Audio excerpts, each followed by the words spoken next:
नमस्कार दोस्तों, स्वागत है आपका अपने YouTube चैनल नॉलेज करियर मंत्रा में। जैसा कि आपको रोज डेली करंट अफेयर से संबंधित वीडियो मिल ही रही होंगी, तो चैनल को यदि आपने अभी तक सब्सक्राइब नहीं किया है तो चैनल को सब्सक्राइब कीजिए, लाइक कीजिए और शेयर करना ना भूलिए। और आपके लिए एक सूचना और है, आज से 5 question daily current affairs news के बाद एक 5 क्वेश्चन की सीरीज चलाई जा रही है। तो जल्दी से जल्दी इस चैनल के लिंक को सब्सक्राइब कीजिए, लाइक कीजिए और शेयर करना ना भूलिए, क्योंकि हम आपकी परीक्षाओं को बनाने वाले हैं अब आसान। तो चलिए चलते हैं आज के न्यूज़ की तरफ। सुप्रीम कोर्ट ने राज्यों केंद्र शासित प्रदेशों को 31 जुलाई तक एक राष्ट्र एक राशन कार्ड योजना लागू करने का निर्देश दिया है। इसरो के अध्यक्ष डॉक्टर के शिवन ने प्रभावी जल संसाधन विकास और प्रबंधन की सुविधा के लिए NRSC भवन पोर्टल का लॉन्च किया।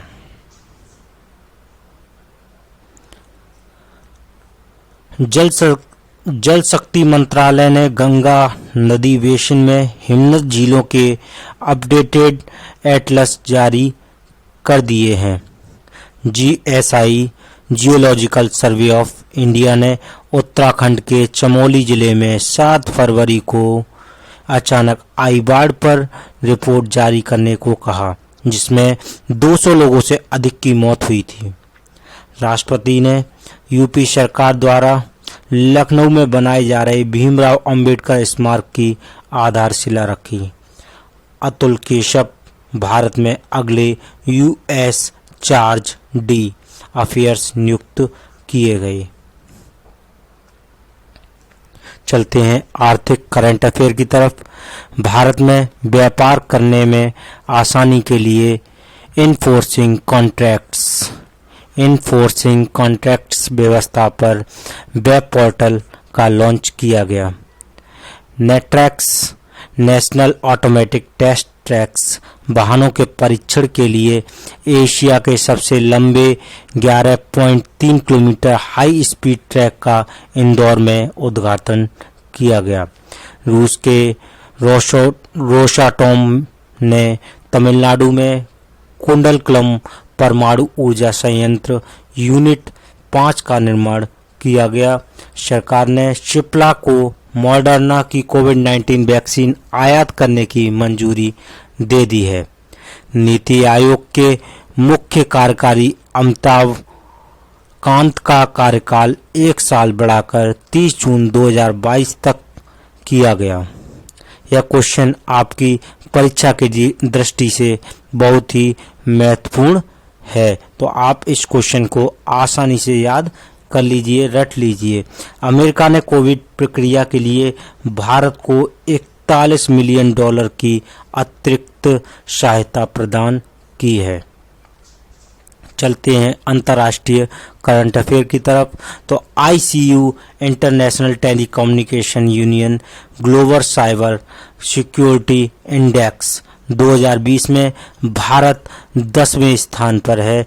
यह क्वेश्चन आपको इससे पूछा जा सकता है कि ITU में कौन सा स्थान रहा है। तो 2020 में भारत 10वें स्थान पर है, ठीक है ना। सचिवालय को भारतीय लेखकों द्वारा आधुनिक साहित्य के 10 क्लासिक कार्यों का अनुवादित संस्करण प्रस्तुत किया है। विदेश मंत्री S जयशंकर, आपसे ये भी पूछ लिया जाता है विदेश मंत्री कौन है, तो विदेश मंत्री हैं S जयशंकर ने इटली के मटेरा में G20 विदेश मंत्रियों की बैठक में भाग लिया।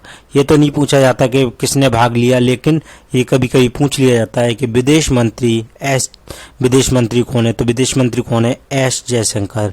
अंतर्राष्ट्रीय उष्ण कटिबंधीय दिवस 29 जून को मनाया जाता है। जैसा कि आपको मालूम है कि एक दिवस आना ही आना रहता है, तो 29 जून को कौन सा दिवस मनाया जाता है? अंतर्राष्ट्रीय उष्ण कटिबंधीय दिवस, क्योंकि आजकल नए नए दिवस आना शुरू हो गए हैं। तो चलते हैं खेल कूद करंट अफेयर की तरफ। अमेरिका की सिडनी मैकलागलिन ने, जो कि एक महिला हैं, 400 मीटर बाधा दौड़ 91.90 सेकंड में नया विश्व रिकॉर्ड बनाया है। यह प्रश्न आप रट लीजिए। ये मान लीजिए यह प्रश्न तो किसी न किसी परीक्षा में, चाहे आपका एसएससी हो, चाहे आपका सुपर टेट हो, चाहे कोई सा भी एग्ज़ाम हो, CHSL हो, मतलब किसी न किसी एग्ज़ाम में यह प्रश्न अवश्य ही पूछा जाएगा। चलिए चलते हैं आज के क्वेश्चन की सीरीज़ की तरफ। तो आज से आपको डेली 5 क्वेश्चंस कराए जाएंगे। पहला क्वेश्चन है, DRDO द्वारा परीक्षण की गई नई पीढ़ी की परमाणु सक्षम मिसाइल का नाम क्या है? तो अभी यह क्वेश्चन कुछ गत दिन पहले कराया गया था आपको। कौन सा है? अग्नि P। कौन सा क्वेश्चन, क्या है नाम? अग्नि P, जिसे प्राइम भी कह देते हैं।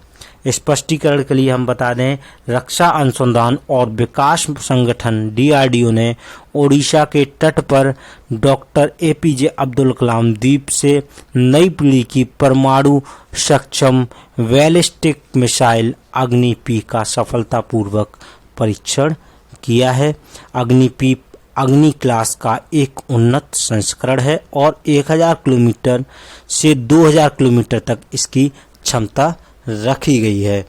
ये 1000 से 2000 किलोमीटर तक का निशाना भेद सकता है। यदि आप हमारे चैनल पर नए हैं तो चैनल को सब्सक्राइब करना ना भूलें, क्योंकि हम आपके लिए बेहतर से बेहतर करंट अफेयर और कई और क्लासें, जैसे मैथ, हिंदी और भी जितनी भी क्लासें आपकी प्रतियोगी परीक्षा से जुड़ी हैं, तो आपकी क्लासें चालू हो गई हैं। तो जल्दी से जल्दी चैनल को सब्सक्राइब करिए और चैनल पर जाकर विजिट करिए और सभी क्लासें लेना शुरू करिए। तो चलिए चलते हैं सेकंड क्वेश्चन की तरफ। किस राज्य सरकार ने मुख्यमंत्री दलित अधिकारिता कार्यक्रम लागू किया है? तो तेलंगाना ने जो राज्य सरकार मुख्यमंत्री दलित अधिकारिता कार्यक्रम है वह चालू किया है। स्पष्टीकरण के लिए बता दें, तेलंगाना सरकार मुख्यमंत्री दलित अधिकारिता कार्यक्रम लागू कर रही है। हाल ही में राज्य सरकार ने घोषणा की है कि वह इस कार्यक्रम के तहत पात्र दलित लाभार्थियों को 10 लाख रुपए की वित्तीय सहायता प्रदान करेगी। आपसे यह पूछ लिया जाएगा कि कितनी राशि प्रदान की जाएगी, तो 10 लाख रुपए की राशि प्रदान की जाएगी। सभी 119 विधानसभा क्षेत्रों के 100 परिवारों को कवर करेगी। यह जो कार्यक्रम है वह 119 विधानसभा क्षेत्रों के 100 परिवारों को कवर करेगी, जिसमें पहले चरण के लिए 1200 करोड़ रुपए का बजट जो है मंजूरी मिली है। वो कितने करोड़ रुपए की मिली है? 1200 करोड़ रुपए की मंजूरी मिली है। चयनित दलित लाभार्थियों के बैंक खातों में राशि सीधे प्रदान की जाएगी। नेक्स्ट क्वेश्चन की तरफ चलते हैं। यदि आपने अभी तक चैनल को सब्सक्राइब नहीं किया है तो चैनल को सब्सक्राइब कर लीजिए। नेरामैक, जिसे हाल में ही प्रोत्साहन पैकेज देखा गया था, किस क्षेत्र से संबंधित है? तो आप जानते ही होंगे वह कृषि से संबंधित है। यह क्वेश्चन आपको पहले भी कराया जा चुका है न्यूज़ के माध्यम से। केंद्रीय वित्त मंत्री निर्मला सीतारमण ने घोषणा की कि उत्तर पूर्वी क्षेत्रीय कृषि विपणन निगम को 77.45 करोड़ रुपए के पैकेज के साथ पुनर्जीवित किया जाएगा। उन्होंने कोविड प्रभावित क्षेत्रों के लिए 1.1 लाख करोड़ रुपए क्रेडिट गारंटी योजना की घोषणा की, जिसमें 50,000 करोड़ रुपए स्वास्थ्य सेवा क्षेत्र को बढ़ाने के लिए बाल चिकित्सा देखभाल पर फोकस के साथ सार्वजनिक स्वास्थ्य के लिए 23,200 करोड़ रुपए रखे गए हैं। इन क्वेश्चनों को, ये क्वेश्चन बहुत ही महत्वपूर्ण है, तो इन क्वेश्चनों को आप क्या करेंगे? रट लेंगे। कौन सा केंद्रीय मंत्रालय आत्मनिर्भर भारत रोजगार योजना लागू करता है? तो श्रम एवं रोजगार मंत्रालय क्या करता है? आपके लिए श्रम की व्यवस्था करता है? 100 दिन रोजगार की गारंटी कौन सा देता है? श्रम और रोजगार मंत्रालय आपको 100 दिन रोजगार की गारंटी देता है। कोविड-19 महामारी के दौरान सामाजिक सुरक्षा लाभों के साथ साथ नए रोजगार के सृजन के लिए नियोक्ताओं को प्रोत्साहित करने के लिए आत्मनिर्भर भारत रोजगार योजना शुरू की गई। यह श्रम एवं रोजगार मंत्रालय द्वारा कार्यान्वित की जाती है। हाल के ही पैकेज में वित्त मंत्री ने घोषणा की है कि आत्मनिर्भर भारत रोजगार योजना 31 मार्च 2022 तक बढ़ाया जाएगा। तो ये बढ़ाई हुई डेट आप याद कर लें। तो 31 मार्च 2022 तक यह बढ़ाया जाएगा। नेक्स्ट क्वेश्चन है और आखिरी क्वेश्चन है आपका, हाल ही में सुर्खियों बटोर रहा NEIA ट्रस्ट, नियत ट्रस्ट किस सेक्टर से जुड़ा है? तो ये है निर्यात से जुड़ा है। ये किससे जुड़ा है? निर्यात से जुड़ा है। स्पष्टीकरण के लिए बता दें, मध्यम और लंबी अवधि के निर्यात की सुविधा के लिए भारत सरकार द्वारा राष्ट्रीय निर्यात बीमा खाता, क्या है इसकी फुल फॉर्म? राष्ट्रीय निर्यात बीमा खाता स्थापित किया गया है, जिसे ECGC द्वारा कवर नहीं किया जा सकता। NEIA ट्रस्ट एक्सिम बैंक द्वारा दिए गए क्रेडिट के लिए जोखिम कवर का विस्तार करके निर्यात को बढ़ावा देता है। सरकार ने अगले 5 वर्षों में निया को अतिरिक्त कोष उपलब्ध कराने की घोषणा की है। तो आज का आपका करंट अफेयर कैसा रहा, कमेंट के माध्यम से अवश्य बताएं। और अभी तक आपने चैनल को सब्सक्राइब नहीं किया है तो चैनल को सब्सक्राइब कर लीजिए, क्योंकि आपके लिए बेहतर से बेहतर क्वेश्चनों को छांटकर नॉलेज कैरियर मंत्रा के द्वारा आप तक पहुंचाया जाएगा। तो अभी नॉलेज कैरियर मंत्रा को ज्वाइन कीजिए, लाइक कीजिए और इस वीडियो को शेयर करते रहिए। तब तक के लिए धन्यवाद।